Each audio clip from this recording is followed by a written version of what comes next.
Come, come, ye saints, no toil nor labor fear, but with joy wend your way. Though hard to you this journey may appear, grace shall be as your day. Well, Dan, I am ready to play devil's advocate occasionally here and stuff like that. Anything I throw at you, here's my rules.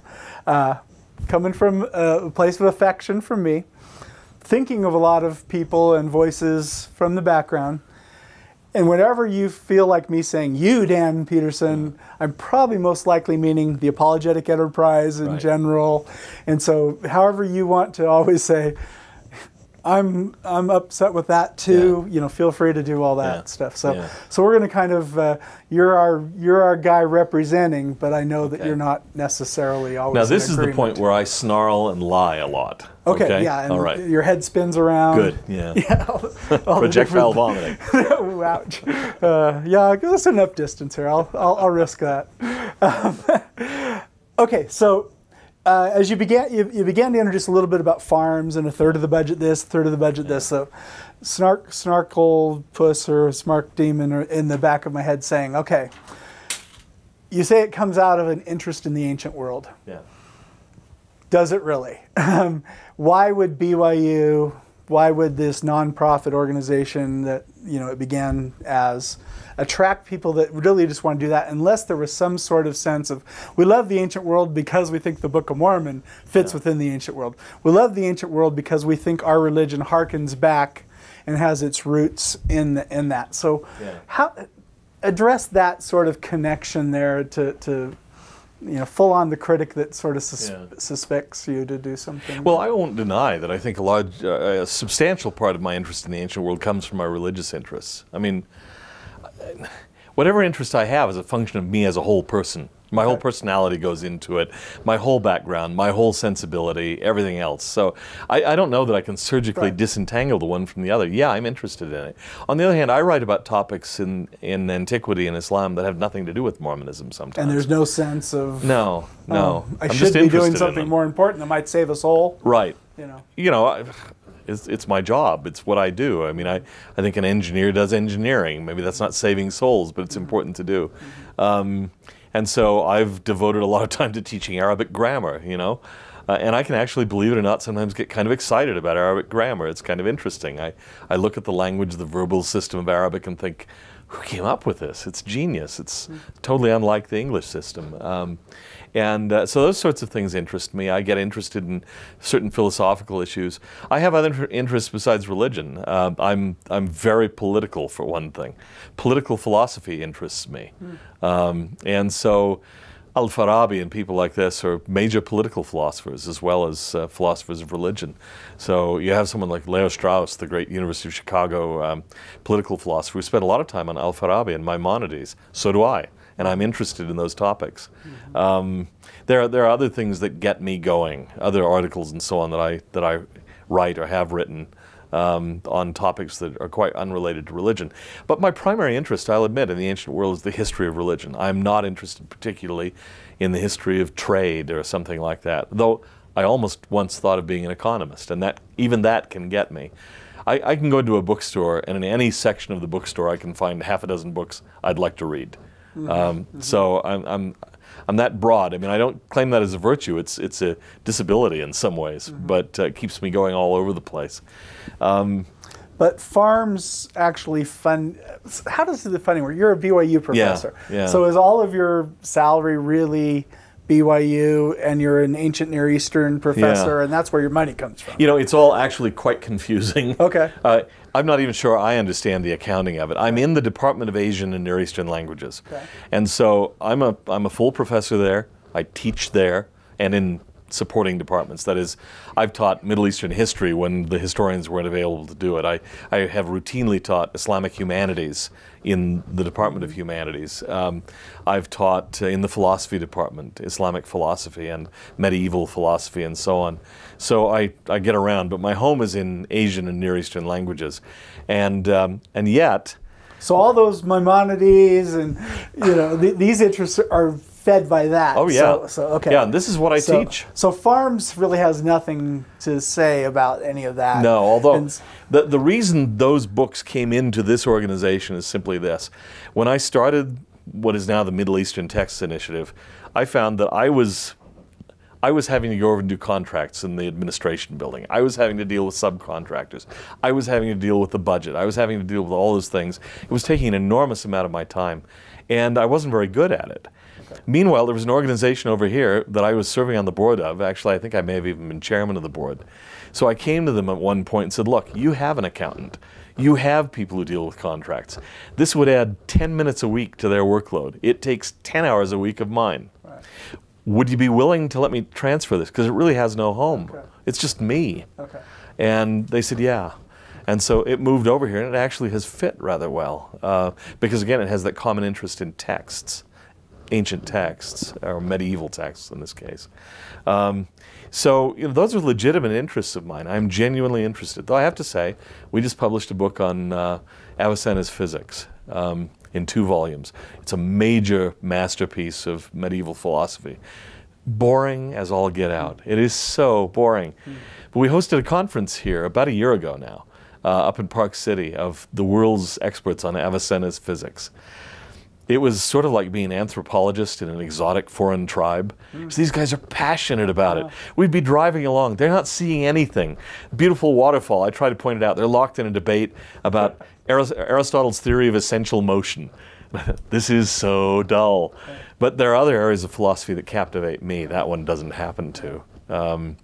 But useful to do it. It's an important fundamental work in the field. And is it... Okay, so the reason Farms would say, yay, I support this because we're bringing these guys to Utah, we're exposing them, is it purely a matter of looks good for the church?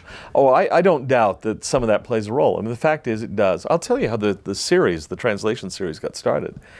When I was in graduate school, I began to notice that the fundamental texts in Islam were not translated. You know, the Quran was and a few others, but most of them, you couldn't get them. Or if they existed, they were in obscure translations published 80 years ago in Pakistan, unobtainable, and so on. And yet, coming out of classics, I knew that almost everything in classics. Right. You go to an ordinary bookstore, the Loeb Library is sort of my model. Right. But you go to the bookstore, you can find 5 translations of Homer, 4 translations of Plato. Right. It's easy. So a non-specialist can get a pretty good idea of what the Greeks were up to just by going to a good bookstore. But you can't do that, couldn't do that for Islam. And I began to see that as a major gap. Well, at a certain point, when I'd come here, I got a call from Alexander Morrison of the 70. And Elder Morrison wanted to know, he wanted to come down and talk to me, he said.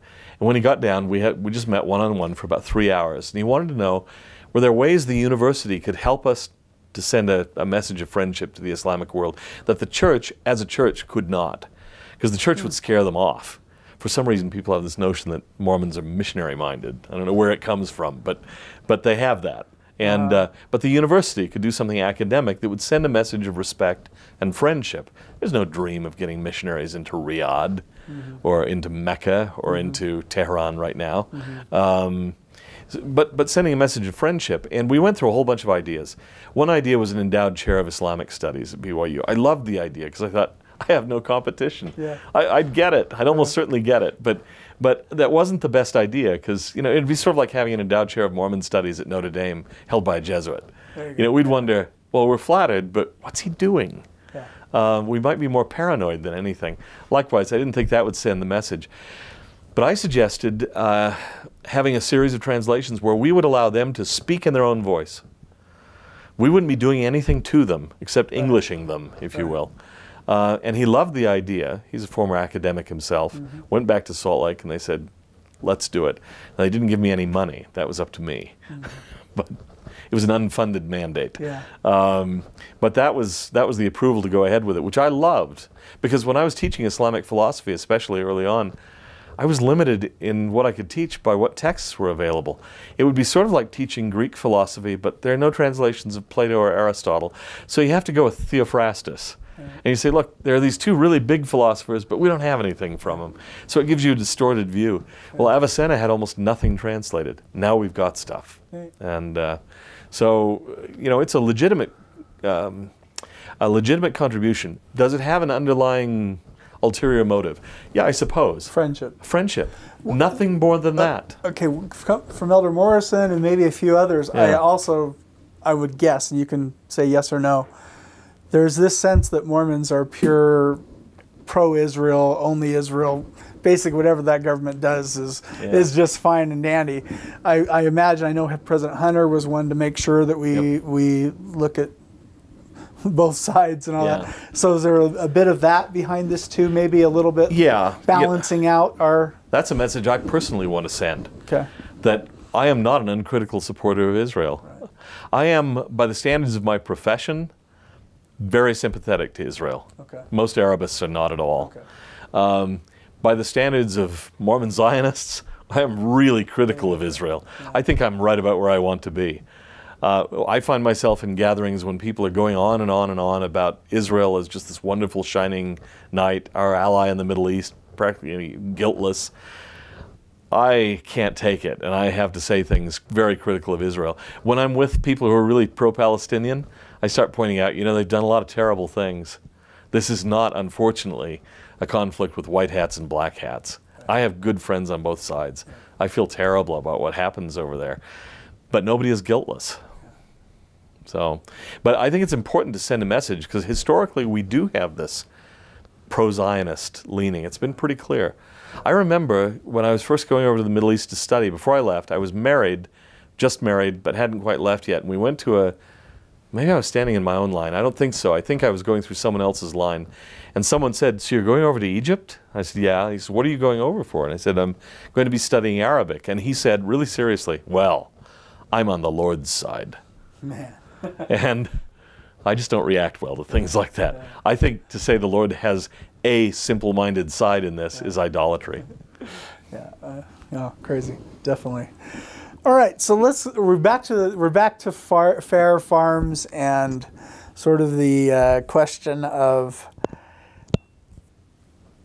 I don't know, working backwards from the conclusion to the evidence. Yeah. And again, I know that people who send in money generally want their religion to look good. Sure. And if they're going to get funded partially from the church, partially from these donors and stuff like that, there's sort of an expectation that you're only going to discover and publish the stuff that matches up. Where does that fall out? How accurate is that? I don't think it's really accurate. Okay. I think it misunderstands, misconceives what we're doing. Okay. We rarely publish articles that argue for the proposition simply, the church is true, or the Book of Mormon is true. There'll usually be an argument that the most likely river for the riverside in the Book of Mormon is the Grijalva, or something like that. Now, there's nothing in the faith of a Latter-day Saint that entails that conclusion. And there's nothing in the Book of Mormon that would be damaged if we decided it was instead the Usumacinta or whatever other river you want. So we're usually not dealing at that macro level. But I think what the implicit argument is that if the Grijalva works, if it fits, well, that's a nice pointer in the direction of plausibility. It fits. It makes sense. It makes sense of the data in the Book of Mormon. There is a real-world river that fits all the criteria we can isolate. But we don't triumphantly come away from that and say, see, we've proven the Book of Mormon true. Yeah. And we rarely are doing that kind of thing, very rarely. And I don't think most of us even believe that it's possible to prove the church true or prove the Book of Mormon true. I do argue that you can make a cumulative case. It's not one that will convince everybody. It's not one that compels belief, but it's enough to tell you that you don't have to crucify your mind to be a believer. Okay. Well, do you want to outline a little bit what that case would look like, or point us to books that you feel like are at least pieces of that larger case? So what's your best stuff? Yeah, well, I'm really impressed with one that wasn't published by Farms of the Maxwell Institute, but came along long before that, and that's That's Richard Anderson's investigating the Book of Mormon witnesses, and all of the other things he's written on the witnesses, and some things that other people have done, Lyndon Cook and people like that. I think the witnesses are extremely impressive, and I don't think they can be explained away very well. They seem to be sane. They seem to be honest. They're sincerely convinced of what they claim to have seen and held. I find that most people now grant their sanity and their honesty. There are a few hardcore anti-Mormons out there who don't, but they're pretty fringe. The most powerful current argument is to say, well, they didn't really see or hold anything. They saw with their spiritual eyes. I think that's privileging certain fringe statements, because overwhelmingly the statements of the witnesses, the 8, for example, talk about holding, turning the pages. It's as matter of fact as can be. And when John Whitmer says, for example, they were shown me by a spiritual power, I don't know what he means by that. Maybe simply that God granted him the privilege of seeing them. Because when he describes the experience he had, it's very matter of fact. Afternoon, in a clearing in the woods, turning the pages, they weighed about 60 pounds, and so on and so forth. To me, that's pretty impressive matter of fact testimony. And so how could plates only weigh 60 pounds? Oh, because I don't think they were pure gold. I think they were gold alloy. And if you allow for the fact that a block of plates is not a solid block but has air between each of the plates, is not made out of pure gold but a gold alloy. We actually reprinted an article from years ago in the Improvement era, what we called Were the Plates of Tumbaga or something like that, by Grant Putnam, where he argued there was an actual pre-Columbian alloy, gold alloy, that if you use that as the basis of the plates would come out to about the right weight. Okay. I think it's likely to be something like that. Okay. It would have the appearance of gold. A non-metallurgist wouldn't be able to tell the difference. Okay. But pure gold would be bad for a whole lot of reasons. One, too heavy. B, way too malleable. Okay. It wouldn't retain the writing. Right. So in the defense of the witnesses, you're saying that's fairly impressive to you. But are you playing offense or are you playing defense there? Because I'm probably playing defense there. Okay. Oh, I don't know. It could go either way. I don't know. I would simply say that the witnesses are good evidence that, well, what do they say? They say that this is not some subjective experience of Joseph Smith's alone. Okay. Because other people are seeing and hefting and turning the pages of these objects. And it's not just the official witnesses. It's Lucy Mack Smith and Emma Smith and his sister Catherine and so on, who hold the plates, who feel the rings, yeah, and flip the plates, and they feel like a book, only thicker. And Emma describes rustling the top plate on the ones underneath. It seems to me that there's pretty clear evidence that there was some sort of material object there. Right, and then the hiding and the moving around and all those different things. That takes it out of the realm of subjective hallucination, which means to me you can't just rule Joseph Smith out as nuts and say you've explained Mormonism away. That means he's sane, at least, this is very blunt language. He could be lying. He could have faked the plates. Right. That, I think, is Dan Vogel's position. Argument. I don't see it. One of the projects I really like someone to undertake is to make some plates. I want to know exactly what goes into it. I've tried to persuade some engineering friends to do it, but for some reason they're not as excited about my hobbies as I am. They've got other things to do and lives to lead. But I would still like to see people try to create false gold plates. And what goes into it? How much effort would it take? I mean, this is not something that Joseph Smith, I think, had the skill to do. So who did he get to do it? Where's the conspiracy? Where's the evidence for it? On the other hand, you could say everybody's just lying. There were no plates, but I don't see any evidence for that. Again, these men strike me as, well, David Whitmer, for example, honest to a fault. I mean, pig-headedly honest. He would not compromise. I just can't see him going along with a lie. It's not in his character. So it seems to me that the witnesses force the issues in certain ways. I can, for example, look at Muhammad. I did a paper when I was first in grad school at UCLA. A professor, I was doing a paper for him on the prophetic call of Muhammad. And he saw a draft of it and said, well, I'd like you to do something comparing him to another prophet. Oh. Well, it was at the end of the term. I didn't have much time, and so I thought, gee, okay, I know one I can do it on. I did it on Joseph Smith and Muhammad. And I didn't mean it to be any kind of apologetic paper, but at point after point after point, I thought, Muhammad could be explained away. I'm not saying I do, but he could be explained away on the basis of subjective hallucination. Nobody else ever sees anything. Nobody else ever hears anything. There are no material objects that miraculously appear, anything like that. So it's all within his mind. Now, it could still be divine revelation, but Joseph Smith's not that easy to explain away. And I think those material objects, the witnesses, force the issue in a way that it's not forced for Muhammad. Yeah. It's the plates are a scandal in the sense of you have to deal with them, and that's takes it into a different realm. So I remember a conversation with a friend of mine who's since left the church, a very bright guy whom I like very much, but he said at one point, well, you know, the plates don't seem to have been used in the translation process, and that's certainly true in a lot of cases. They were in another room or something. He said, well, what function do you think they served? Well, my immediate reaction to him was, well, I think for one thing, they're an absolutely indigestible lump in the throat of people like you who want to say that it was just Joseph Smith imagining things. They just rule that out if they really existed. Either he deliberately or somebody deliberately made them or something, but he's not just in La La Land. There's a 60-pound material object there. And if you trust some of the other witnesses, there were other objects, lots of plates. Sword of Laban, the Liahona, the breastplate. I mean, these are being treated fairly matter-of-factly. Lucy Mack Smith is holding it, and sort of according to some accounts, I almost think that she saw it uncovered, the breastplate and the, you know, and everything. And so, where do these things come from? It's hard to explain them away as just, well, it's impossible, I think, to explain them away as just hallucination. Okay. So to me, that's a basic chunk of the argument, the cumulative argument I would make. Okay. And Richard Lloyd Anderson is where you say start. I always recommend that book to people. I think that's a great book. Okay. Even though he's written more since then, I think it's very, very good. That's the starting point. Okay.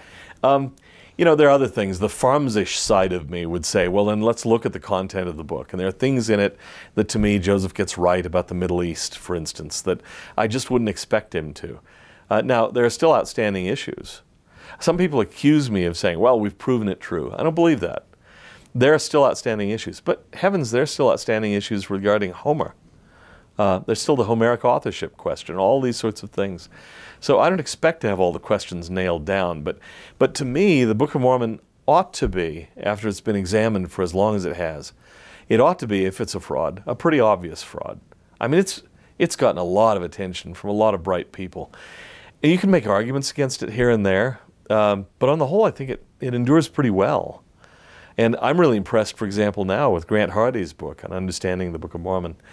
I think it's wonderful. I don't think he certainly won't admit to any apologetic purpose in having written it. I've even pushed him, and he won't. And he, all the way through the thing, he says, now I'm just assuming for purposes of argument that it's historical, these are real characters. But he's created a really good case, I think, for 3 very distinct authorial voices in the Book of Mormon. And to me, the most parsimonious explanation of that is there are 3 distinct authorial voices in the Book of Mormon who happen to correspond very neatly with Nephi, Mormon, and Moroni. Right. Now, to me, that's another argument for authenticity. But I see all sorts of links with the ancient Near East and things like that that I find the account of Lehi's travel down the coast of Arabia very, very, very persuasive. The location of this site of Nahum, you know, in what I see as the right place, the right time, right relationship to another site. These are things that Joseph just isn't likely to have come up with out of the blue. Now, some people will say, well, it's just sheer chance. I suppose so. I mean, this is all subjective. Sure. And at a certain point... But it's a cumulative sort of thing. I may be convinced, you're not. I mean, that's why we have differing opinions on politics and everything else. But it's a rational case to me. So what about all the outliers? What about all the 19th century evidences, or at least what seems to be? So, so if you're making your positive case, you also need to sort of deal with the negative. Yeah, and I think there are those. There are things that we still can't explain. Some of them, I would say, could possibly be explained by the nature of the translation. That is, you know, I hear people arguing about whether it's a literal translation or a loose translation.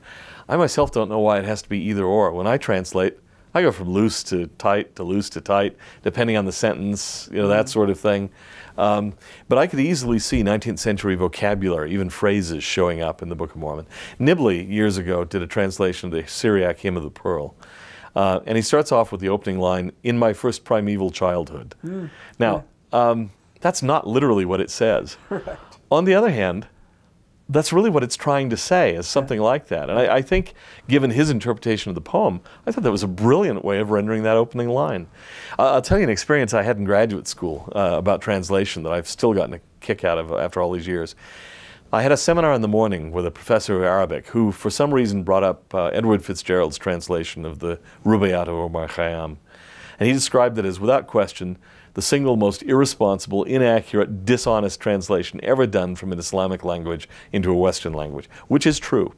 I mean, you can't use Fitzgerald's translation to help you understand the Persian. No quatrain agrees. I mean, it's very paraphrastic. So he's right. That afternoon, I had a seminar with a Persian professor. I was the only common element between the two classes, and I don't know why Omar Khayyam came up. This fellow described it. It was hilarious to have it happen that afternoon. He described Fitzgerald's translation of the Rubaiyat as, without question, the finest translation ever done from an Islamic language into English, because it captured the spirit, the point of the poem, even though it's not literally accurate. And I thought, he's right too. That's the funny thing. They're both right. It depends what you want from a translation. Translation is, by definition, a betrayal of the original text. The only question is how. In what way? Right. So besides the translation literal and his phraseology and 19th century isms getting in there, what about it's fairly convenient that he let's just make infant baptism a big, issue here for Moroni at the end of it. Is that where how do you say that Mormon would pick that out? At least from a scholarly thing, I guess you can say if the Book of Mormon really was prophetic and all that stuff, it works. But can you deal with that piece from a more academic? Yeah, we don't know enough about if there was a Mesoamerican Christianity. Were they having this issue? It's conceivable they were, for the same reason that they began to have it in the Old World. There's a certain logic to it, that if you're not saved, if you're not baptized, we better move it up and make sure that people are baptized early, because we have a high infant mortality rate. I might have recourse to the religious answer and simply say, look, if this book really is designed for our day, then you got to give God some ability to inspire the prophet to put in what's going to be relevant to the time that it comes forth. But if you were writing a book, you don't want to go there. Right. Right. Right. But yet, I'd say there are some issues. Look, I'm quite comfortable with ambiguity. Okay. I'm quite comfortable with standing back and saying, look, I can conceive of several responses to this. I don't have a slam dunk on this one right now. But I think there's enough to allow me to say, I'm going to give the book the benefit of the doubt. But I'm not going to convince you on that specific issue taken in isolation. Right. No, probably not. But adding it all up. Yeah. So who is writing that book now? Who should write that book? Has it been written and I'm just not aware of? The sort of cumulative case? Yeah, this is sort of the cumulative positive case that, because everyone else is like, okay, deer, taper, all that. You add up all the little things that, at a certain point, if you have to explain so many things away, it just doesn't feel... Yeah, and of course, it's always going to be subjective where you decide, that is just getting to be too much fudging on the edges for me. Yeah. Some people will say, no, I'm fine. I'm convinced enough of the central core that you can have a few more of those if you want. It's not bothering me. Others will say it's too much. And that's a matter of personal sensibility and taste and personal history and everything else. We are not computers, and so we arrive at decisions at different points. And good. And somewhere along the line, I want to kind of, especially as we'll talk a little bit later about some of the most difficult issues in Mormonism, that's sort of the key apologist issues that get involved. I kind of want to know that calculus, of how much weight do I give to this versus this. Well, it's hard to articulate. I mean, I can't come up with an algorithm. But certain principles sort of, I weigh this way and this way. And well, I'll give you an example if I can jump ahead on a very different issue, but a huge issue, and that is the question of Joseph Smith and plural marriage. Okay. You know, if you look at just that issue, I think that's a very difficult issue for us. I don't think it's quite as difficult now as I used to think it was, say, a year or two ago. I think some new things have come out. A relatively new book by Craig Foster and Newell Bringhurst, right. An article published in the Farms Review by Greg Smith that really opened my eyes and actually settled some questions that I had on the subject. So, and there's more coming, as I understand it. But still, I've thought to myself, all right, think of a friend, think of someone out there. Think of a person, A, that you don't know at all. And the first thing you hear is a really negative thing about some things he's done that seem to paint him in a really bad light. You have no reason to think positively of him, and so those things really set your image of him. He's a scoundrel. It's very different if this is a friend of yours that you've known for 40 years. He's always been an honorable guy. You have always had the highest respect for him. Now you hear some stories about some things and you think, well, it doesn't sound good, but I'm going to suspend my judgment right now because I'll bet when I talk to him, he'll have an explanation and it will all make sense. Because I've had that experience. We all have. Where you hear Could his explanation be, I'm a weak man? This is a total screw up. Yeah, I don't think so. Okay. That would be where I would draw the line and say, no, that would be a little too far for me. Because God still seems, in my view, to treat him as a prophet. After this, stuff began. Yeah. Okay. But, you know, I have no doubt that is a really difficult issue for a lot of people. And especially if you take it in isolation, it makes Joseph look pretty bad. And what's the most obvious explanation that those of us living, especially in our sex-drenched culture, would come up with? Well, gosh, how many politicians and others have we seen, religious leaders, who it turns out can't keep their pants on? Right. This happens all the time. So Joseph Smith's just one more example of that. And yet, if you know somebody really well, maybe you're inclined to say, you know, maybe that's not the explanation. Maybe his explanation, that he felt divinely inspired to do this, really is true. I think, for example, the... Could you allow him to be confused about whether it was divinely Well, I'll tell you inspired? This. I will allow him to be confused about how to do it. People say, well, he was sneaky and all that sort of thing. I'm thinking, well, how would you have handled it? How would I have handled it if I'd been told in an environment that is much more puritanical than my current one is, right, to do this? And I'm thinking to myself, this could get me killed. This is going to get everybody that trusts me to hate me. I don't want to do this. So if I do it, I'm going to be sneaking around. It's going to look terrible. It might even make it worse in some ways. I'm willing to allow that, you know, that it was maybe not handled properly. But I always think, how would I have done it? I don't know.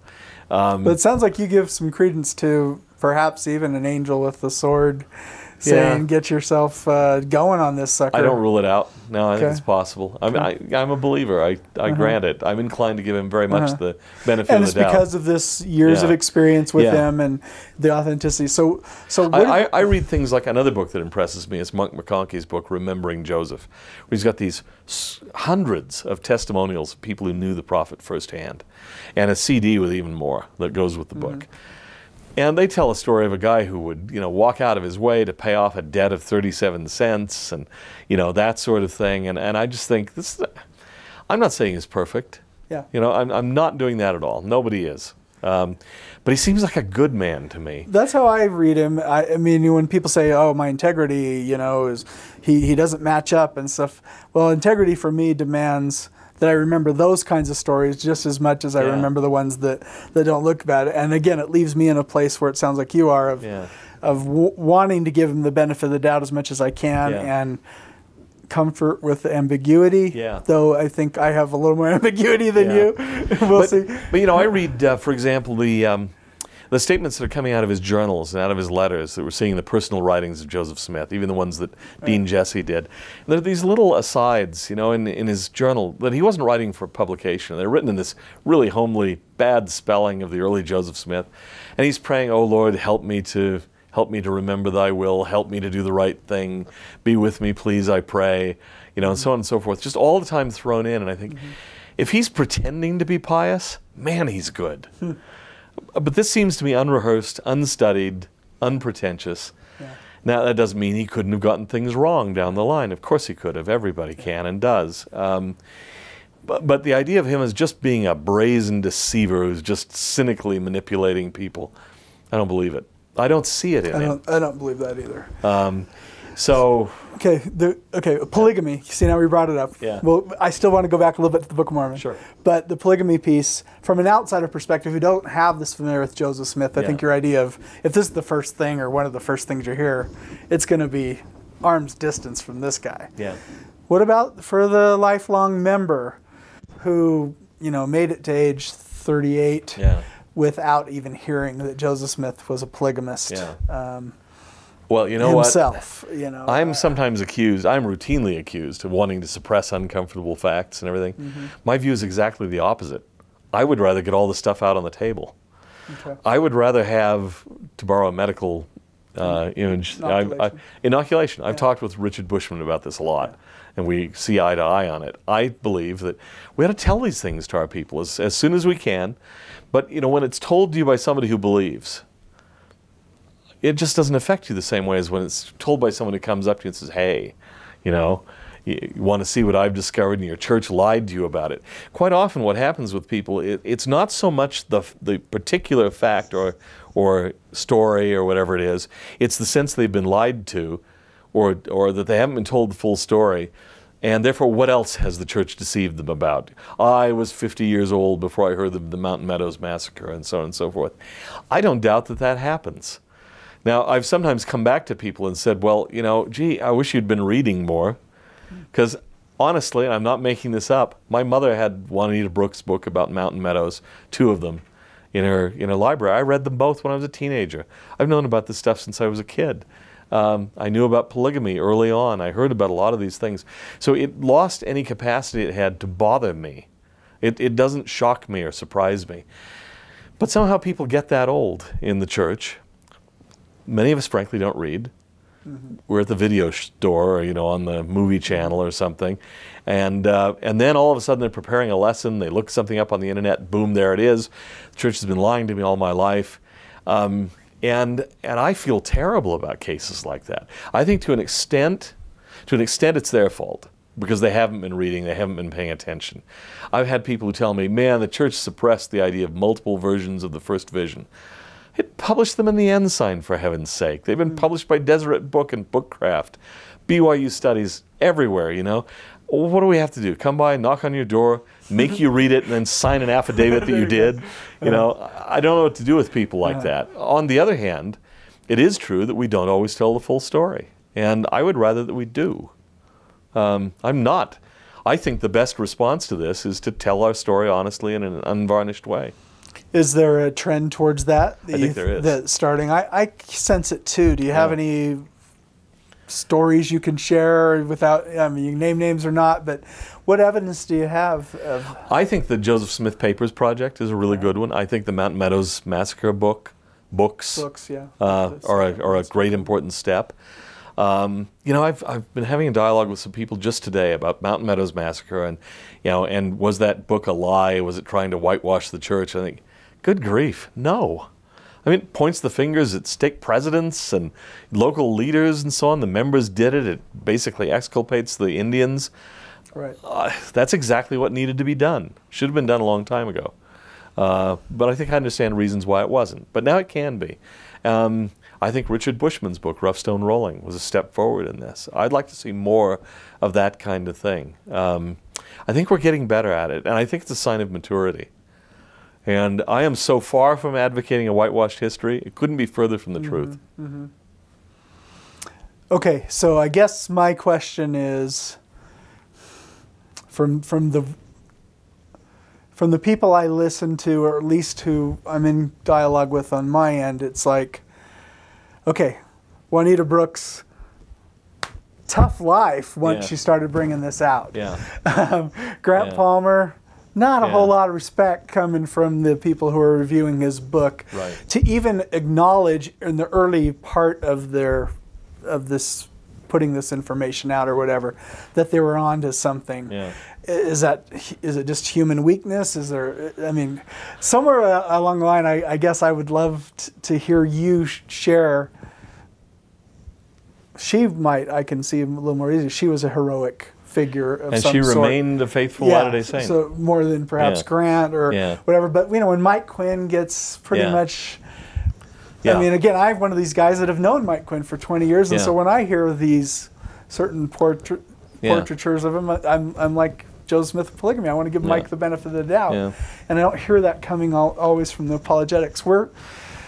Well, let me say something And first this is about divorce you from the discourse, because I know I'm going to say It's that not all me. sometimes you do.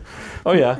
You're unfair a little bit, maybe, but Never but unfair. for Always just. Okay, all right. I'm the personification of justice. Oh man, listen, that'll be the clip that somebody is going to I know. edit out here and lift that up. But anyway, but yeah, I'd love to hear more of a. Okay, I know I'm doing a job when I'm overseeing a journal of apologetics. Yeah. Versus. Is everything I'm publishing really fair, or is it just fair because it's within the game of apologetics? Well, I'll tell you how I edit. I'm a very laissez-faire editor. I am, for that matter, economically laissez-faire. I'm a libertarian. Okay. So it affects Hang my yourself. editing too. Is that what you mean? Or? Yeah, sort of. So what I tell people is, look, I go to someone and I say, would you write a review? They ask, how long? As long as you think you need it to be. What approach should I take? Whatever approach you feel like taking. I do not dictate what people write in the review. I don't. But you publish it. Yeah, I do. But I ask interesting people, I think interesting people, to write. Now, Juanita Brooks obviously was gone long before we came along. I think she was not treated particularly well by local church leaders. But she died, as I understand it, a faithful Latter-day Saint. And, you know, I respect her. I think very highly of Juanita Brooks. Grant Palmer, I'm more critical of because I disagree with him more fundamentally. I mean, that's simply the fact. But when I went out to get people to review him, I'll tell you, at first I had a hard time getting anyone to review the book. No one wanted to. They were all busy. Historians are just busy, busy, busy. At least they tell me they're busy. But there was some sort of looming big deadline for the Joseph Smith Papers project. It was really hard to get any of them to give me the time of day. I actually, at one point, got Jill Durr to convene a meeting of the Smith Institute. And I made the pitch to them and said, please, somebody, some historian, I don't care who, just somebody with a historical background, would you write a review for me? And finally, Steve Harper said, yeah, I'll do it. I'll do it. Well, then, to my astonishment, after his was promised, several more came in. I mean, Davis Bitton wrote a little essay he just sent to me, not for publication. I said, Davis, can I run it? Yeah. Mark Ashurst McGee wrote one for me. Lou Midgley wrote something for me. Eventually, Jim Allen wrote something for me. But you feel obligated to publish them all? Even I thought they were all interesting. Interesting, even though... I didn't recruit. People will say, wow, what overkill. You know, you went out and got 6 reviews, because there were 5 reviews and a statement from the Smith Institute. Mm-hmm. I actually only recruited 1. Mm-hmm. The others came in, and I thought, you know, it's James Allen. Yeah, I'm going to run James Allen. Mark Ashurst McGee, I've always wanted to have something by him. But if you look at the review and you say, well, this isn't scholarship, this is but I think they are rhetoric. I don't think they're rhetoric. Okay. So we would probably disagree on this. Well, I would at least say that to some degree they're rhetorical. Okay. But hey, Herodotus is rhetorical. Thucydides is rhetorical. It's still history. Good history. Edward Gibbon is definitely rhetorical. I don't mind a historian who's arguing for a thesis. In fact, I would argue, and we've gone the rounds on this one for years with I and various critics, about objectivity in history. I say it's impossible and undesirable. Sure. Peter Novick. And I don't have any problem with that. But so they'll say, you're in favor of just relativism, that anything is true. No, that's not what I'm saying. But I don't mind that a historian comes along and writes a kind of partisan history. I like to read Marxist histories. I like to read feminist historiography. It's challenging to me. It wakes me up. It gets me thinking down new paths, and I've learned really important things from some of these people. Mm-hmm. But I don't mind knowing, okay, this guy's a Marxist, so I'll keep that in mind. Sure. Tell me I'm a believing Mormon and I'm coming at this as a believing Mormon. I'm happy with that. You want to do Catholic history? I'm happy with that too.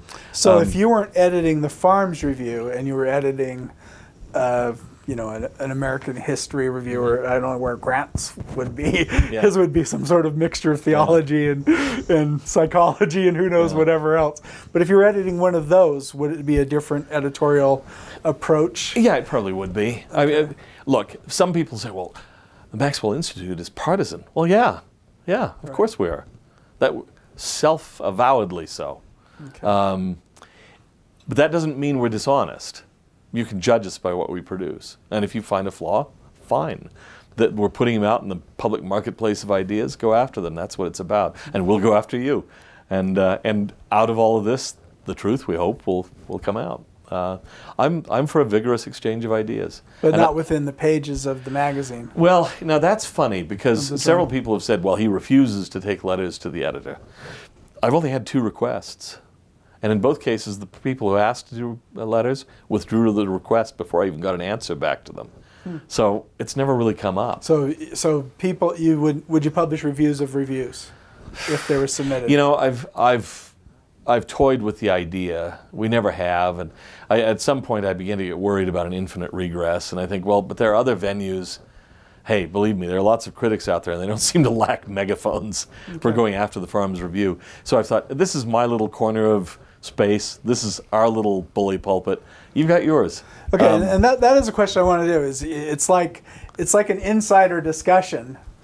But there are disagreements even inside it. And we've published things, like we published an attack on Mormonism by Carl Mosher and Paul Owen, for instance. I've published Michael Heiser attacking my own piece on Psalm 82, the Ye Are Gods passage. Would you publish that without a supporting one ever? Probably not. Okay, so... No, probably not. So if it is negative as far as Mormon truth claims, you would probably always want to balance it. We'd probably publish a response, because we are not impartial. Right. You know, so I don't pretend to be. Okay, so that's fine, and all that stuff. I guess it's just, I worry, this is maybe my larger question.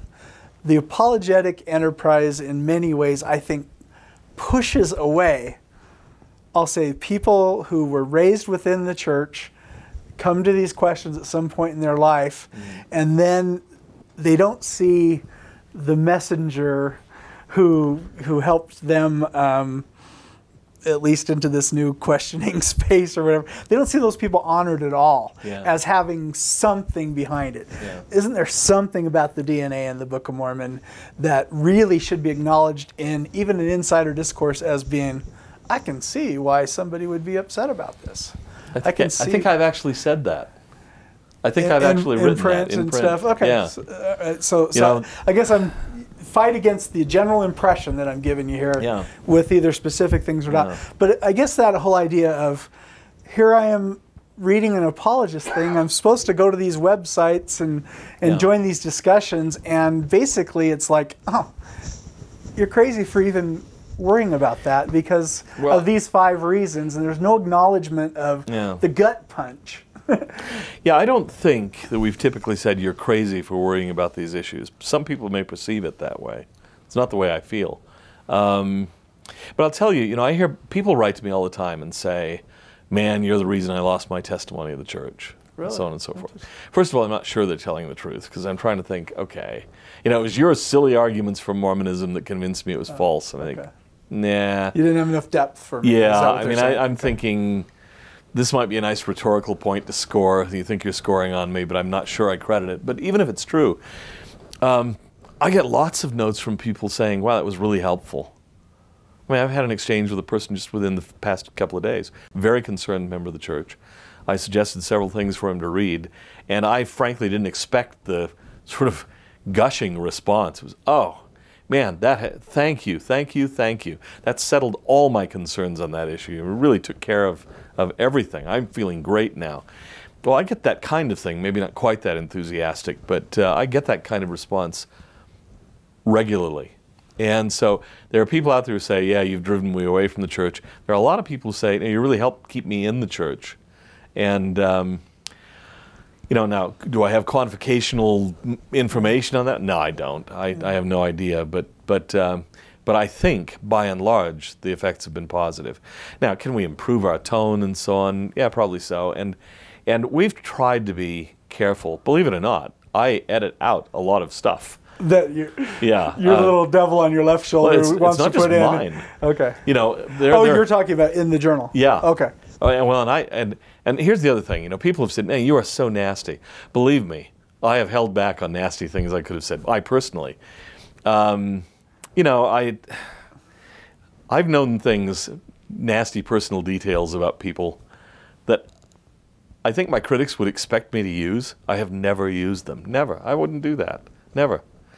There's a fellow out there right now that claims that I'm the one who outed Mike Quinn, and I'm the guy who kept him from being hired at any one of the 2,000 to 4,000 American colleges. And apparently I'm this practically omnipotent but boundlessly evil being who's just devoted his life to that sort of thing. I haven't done any of that. None of that.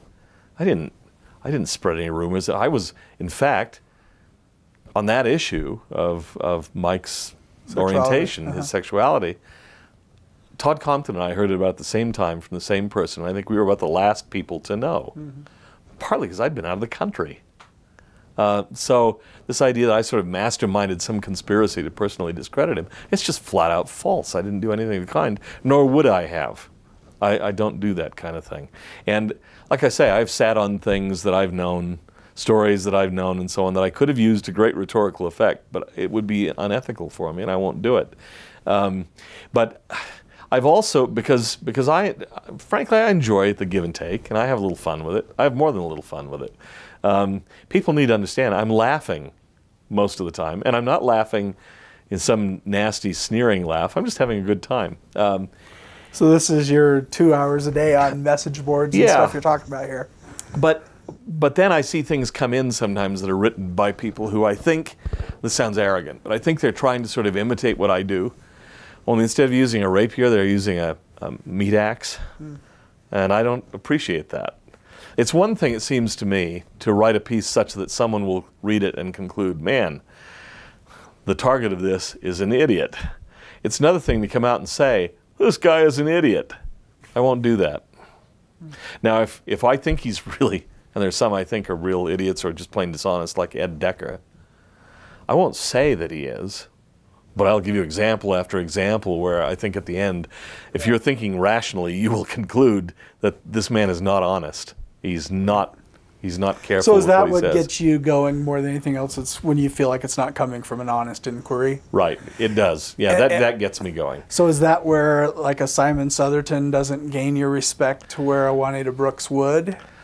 Kind of thing? To an extent. I think Juanita was really struggling with a serious issue. You know, these are people she'd known growing up and so on. And then to find out, to me, just by the way as an aside, to me the really interesting aspect of the Mountain Meadows Massacre is that it was done by good people.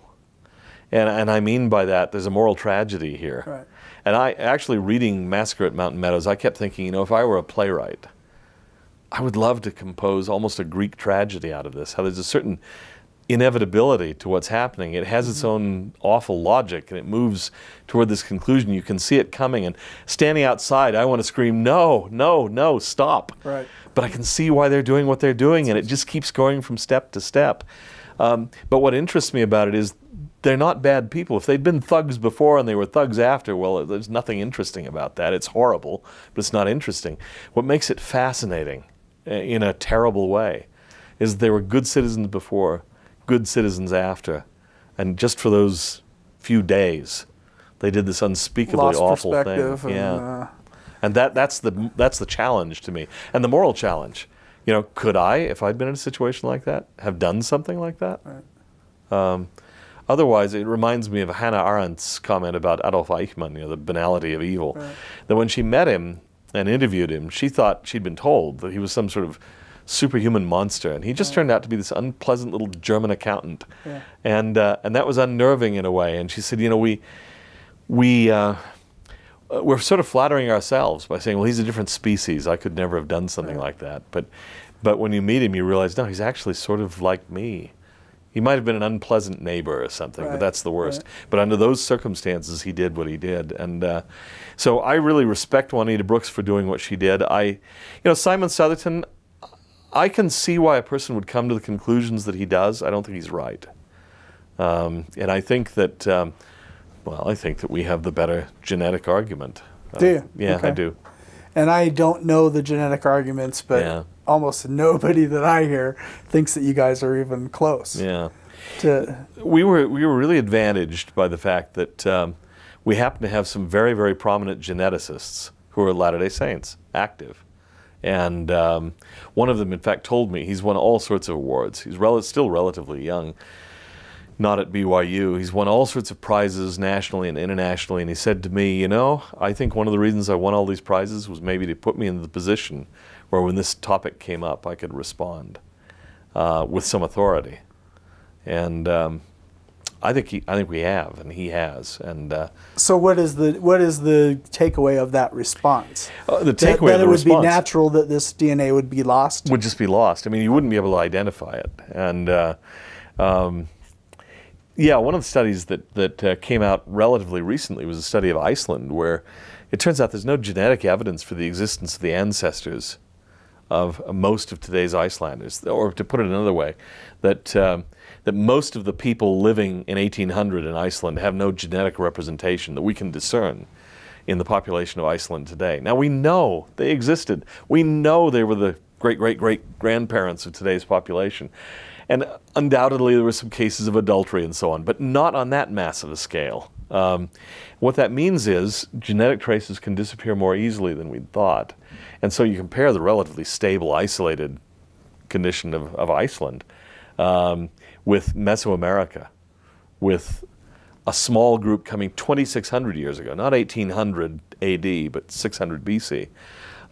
The genetic bottlenecks, the wars, the diseases, the conquest, all these sorts of things. Talking about a genetic signature, Sariah's, we don't even know what it looked like. What are the odds you're going to find Right. it?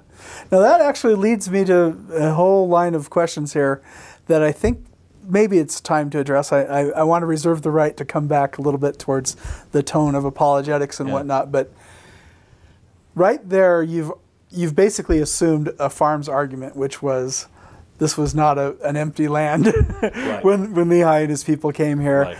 And I'm fine with that. I think internal evidence within the Book of Mormon at least suggests that. I think And archaeologically, it's inescapable. right, absolutely. Yeah.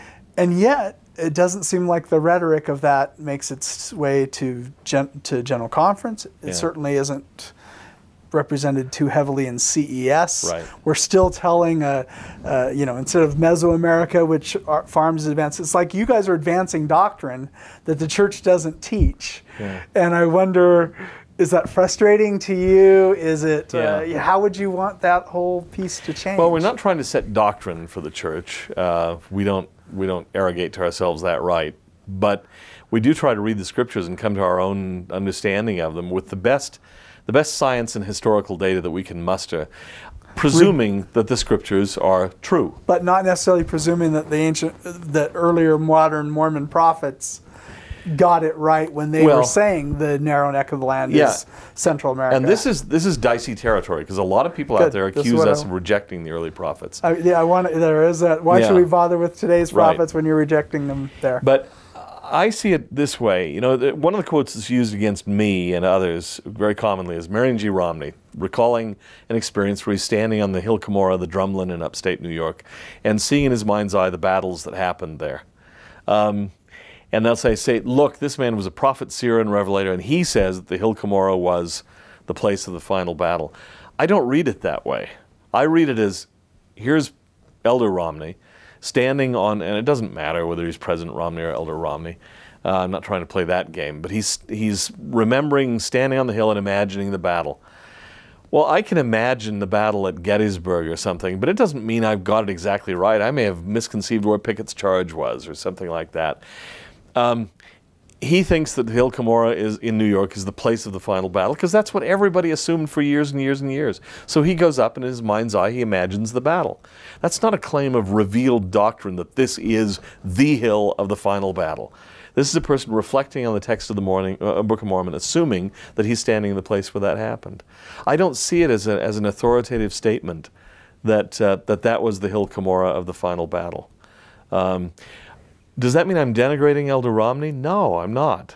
But I don't even think his point in that talk was to identify the precise GPS coordinates of the final battle. His point was something else entirely. And I say, take his point. Don't get sidetracked with that sort of thing. You know, it's like going to Isaiah and having him talk about the four corners of the earth praising God, and then thinking the main point of that is something about geography. Yeah, square. It's not. Yeah, I remember the one that I always think of is President Kimball saying exactly 150 years ago today on April 6th, and somehow April 6th all of a sudden became this Jesus' birthday and this and that and other thing out of just him noting it was 150 years ago. Yeah, and that's the same kind of thing, exactly. And I think let's be really careful in reading the remarks of prophets to distinguish claimed revelation from things that are just asides, reflections on generally accepted ideas and so on. I mean, Paul uses Septuagint passages that actually misrepresent the original Hebrew sometimes. Doesn't mean we have to prefer Paul's Septuagint reading to the Hebrew or something like that. Just what's the point he's trying to make? That's what it's about, not that he's doing text criticism on the Hebrew Bible. So, I understand the charge that we're denigrating or turning our back on the former prophets, and it's a difficult one for me to address because I guess my conception of the role of the former prophets is just different in some ways. To my mind, I'm upholding them. I believe them absolutely. I'm a really, really, really solid believer. I accept Elder Romney as a prophet, seer, and revelator. I accept President Kimball as a prophet, seer, and revelator. But I don't give him inerrancy, and I don't think he would have claimed it. Right. And I think if I'd asked Elder Romney, so did you receive a revelation there saying this is the precise GPS location of the final battle? He would have said, what? I wasn't even thinking about that. So in what ways are these guys, so what makes them, that you can support them as a prophet? Well, because I think sometimes when they are speaking, they do really speak by revelation. I take, in a speech like that, President Romney is affirming the historicity of the Book of Mormon and the moral lesson to be learned from the decline of the Nephites and Lamanites.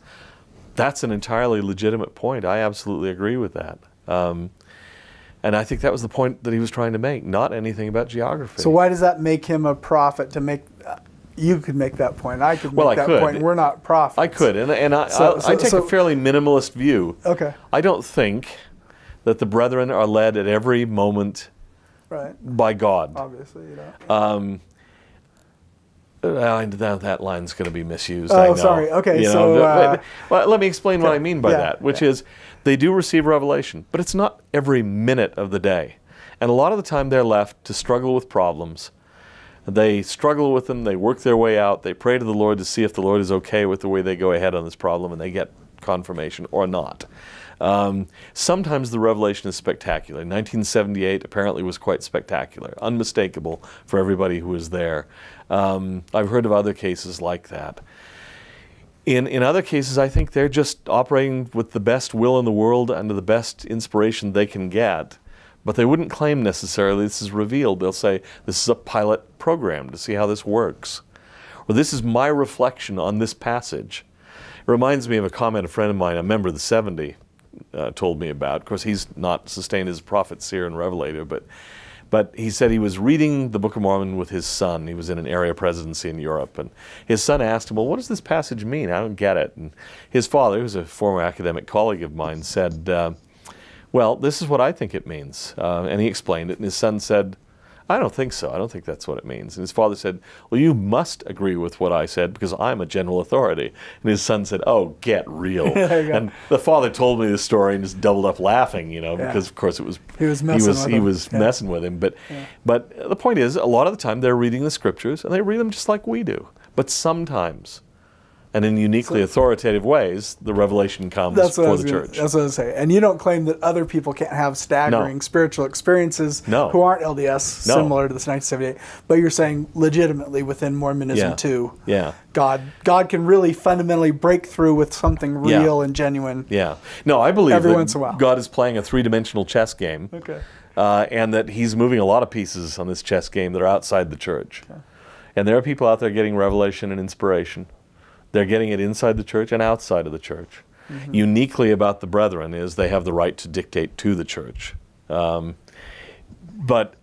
I don't think that the Savior appears to them every morning to give them their to-do list for the day or something like that. They don't claim that sort of thing. But I also reject the claim that he never communicates his will to them, because I think he does. in a special way that really gets through the Yeah. the autobiography and Yeah. the expectation, all the postmodern Yeah. stuff. Well, I know, and I won't go into detail because I don't think I'm at liberty to do it, but I know of a church policy that was put in place in one area of the church by a member of the 12 who described it as one of the clearest revelations he's ever received. And he launched a program which apparently is doing really, really well. And, you know, and he said it was just unmistakable when it came to him that that was what he needed to do. But I've had that experience. I mean, it's not restricted to leaders of the church.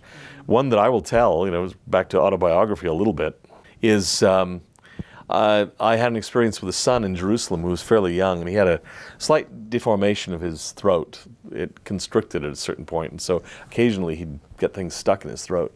He got a piece of meat stuck in his throat in the Jerusalem Center, and it just wouldn't go. It just wouldn't go. And you can imagine, it's terrifying. You feel it's like he's choking. Not quite. He was getting air, and we let him sleep overnight. He woke up the next day, still had this in his throat. And we thought, okay, we've got to do something. So we got together, the Elders Quorum president there, a student in the Jerusalem branch, and he and I gave him a blessing. And I was prepared. We were going to take him to Hadassah Medical Center and get somebody to look at this and get it out of his throat. But I'd sort of thought to my mind, what I'm going to do is I'm going to give him a blessing of comfort, reassurance, be calm, medical care is there, we'll get you there in just a few minutes. I heard myself saying that that this condition will end immediately. And I thought, what? I'm a really cautious person. I don't say things like that. And my wife told me afterwards, she said, oh, great, now he's destroyed his faith in priesthood blessings. Well, immediately after I take my hands off his head, he begins to choke and to gag. And I thought, oh, great, it's getting worse. Well, immediately he coughs up the meat. Yeah. And it's a small thing, but it was stunning to me because I swear it was not me. Yeah. I heard myself say it, but I was not intending to say that. Right. It was like someone else took possession of me and had me do it. And I just was reeling the whole day from that. That it was as distinct an experience as I've ever had of being used by something, someone outside myself. And if I can receive revelation, and I've had prophetic dreams and things like that, not that many, but a few, where I just knew something was going to happen that was so unlikely, and yet it did. I saw it happen. I knew exactly how it would happen. I knew what it would look like, all that sort of thing. And it's happened. So, and I wonder, what is the point of this? Why? I had one on my mission that was really distinct. Trivial as could be, but very specific and fulfilled within about 8 hours, exactly the way I saw it. I thought, what is the point of this? They weren't weighty issues. Well, the one thing they've told me is when I hear people say, you cannot see the future, I say, oh, yes, you can. Maybe that's the only point of those things for me. On a small level, I've done it. I know it's possible. It doesn't happen to me all the time or every year, not even every decade, I don't think. But it has happened very distinctly. And so, to me, those are little testimony reaffirmers. But in other words, I can look at biblical prophecy and people say, it's just not possible to do that. No, I'm sure it is. If I can do it, surely Isaiah could do it. So the claims about prophecy is always really, really general up until the point, then he's reading it back and he's getting more specific. How do you look at that? Is it just factually issue. Not? No, that's an interesting issue, and I think you could say, well, the Book of Mormon is much more specific than after the fact. Certain. Although I was just reading something the other day about certain Isaianic prophecies written by evangelicals. And I won't even try to recapitulate it because I'm trying to remember which one it was. But their analysis to me was more interesting than I'd expected it to be. And I thought, I need to go back at this and look at it because maybe I've just discovered a really good example of a very precise predictive prophecy in Isaiah. Like that normally someone would say is 3rd Isaiah. Yeah, because it, well, this is for something well past. Yeah. It's relating to the life of Christ. Oh, I see. And I thought, wow, okay. That's a Book of Mormon level of specificity, if this is right. Now I have to go back through and check it out because I'm not absolutely sure, and I don't trust this particular evangelical scholar quite. But if he's right, he's got something good. Okay, that reminds me a little bit about some more on the Book of Mormon. We talked about, the 19th century pieces that are in there and stuff. Something as specific as Joseph being a character Yeah, the name. within the Book of Mormon itself. Yeah. Is that one of these cases where you would treat it the way that you can get very specific, that the ancient Joseph really could have done that? Or are you comfortable at all with something like Joseph's mind wandering as he's translating, and I'm trying to buoy up? Yeah, I'm not very comfortable with it, but let me tell you how I would view a situation like that. I tend toward Blake Ostler's view of God's foreknowledge. Mix, yeah. Yeah. Well, no, foreknowledge. Not on the text. Not on the. Yeah, I don't believe in a fixed future. Okay. I believe that in a lot of cases, God's foreknowledge, His prophecies, are not so much prophecies of things that will happen, but declarations of what He's going to make happen. I'm powerful enough. When the time comes, this is how it's going to go down. And I've thought with the Joseph and Joseph thing, maybe that's part of a sign that God is telling about, something He's going to do. Here's my personal autobiographical take on that, because I'm a descendant. I discovered fairly late. My family was not into genealogy, but I'm a descendant of Joseph Knight. Okay. Joseph Knight Jr. and Joseph Knight Sr., all right? Now, when the prophecy says there's going to be a Joseph and his father's name will be Joseph, I think to myself, how interesting that there was a Joseph Knight Sr. and Jr. in the nearby area, each just a few years younger than the Smith counterpart. Right. Was there a backup team? Yeah, I've heard that argument. Yeah. If the Smiths hadn't come through, were the Knights going to come through? They've been called the second family of the Restoration, right? Maybe that's how God does it. He says, well, I'm going to do this because this will be a sign to people. It'll be a Joseph and a Joseph. But in case this one doesn't do it, I've got another one. And there might have been a third for all I know. Yeah. There may have been one before Joseph Smith. How do I know? Who didn't do it. So in some cases, it's not so much a matter of peering into the future and discerning it as getting a divine communication about what God intends to do. Mm-hmm. This will be a sign. When you see this, you'll know. This is one of the marks of authenticity. Yeah. That I'm going to do it in this way.